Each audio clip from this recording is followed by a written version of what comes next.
April's box is called Stormchaser, and it is a weather-inspired box, and in every single box you get 2 brand new polishes. So a lot of people are asking, what are the colors of these polishes? Is this a purple? This is most certainly not a purple.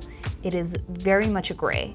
However, it has this like reddish pearl finish, and this is a very, very pretty blue, and it also kind of has like a pinkish sheen.